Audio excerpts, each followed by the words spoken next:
اور اس وقت بڑی خبر آپ کو دیں گے، سپریم کورٹ نے وفاق صوبوں سے ترقیاتی فنڈز کی تفصیلات طلب کر لی ہیں۔ وفاق اور صوبائی حکومتوں سے سالانہ ترقیاتی پلان سمری مانگی گئی ہے۔ عوامی پیسے کے تحفظ کے تناظر میں کیس سن رہے ہیں، چیف جسٹس کی جانب سے ریمارکس دیے گئے ہیں۔ بات کریں گے ذوالقرنین اقبال ہمیں جوائن کر رہے ہیں۔ ذوالقرنین، کیا ہوا کمرہ عدالت کے اندر آج؟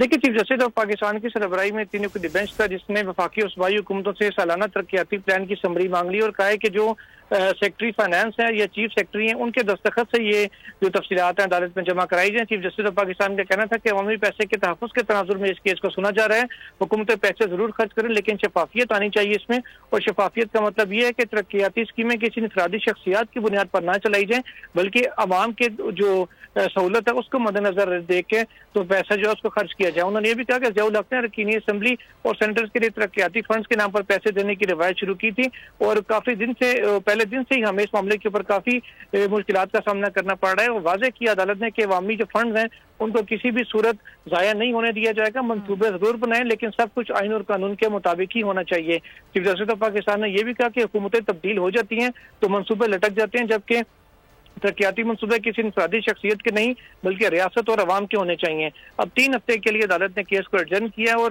تمام جو صوبائی حکومتیں اور وفاقی حکومتیں ہیں ان سے رپورٹ مانگ لی ہے۔ جی ٹھیک ہے ذوالقرنین، اپڈیٹ کرنے کے لیے بہت شکریہ آپ کا۔ سبسکرائب کریں اور بیل دبائیں تاکہ کوئی خبر رہ نہ جائے۔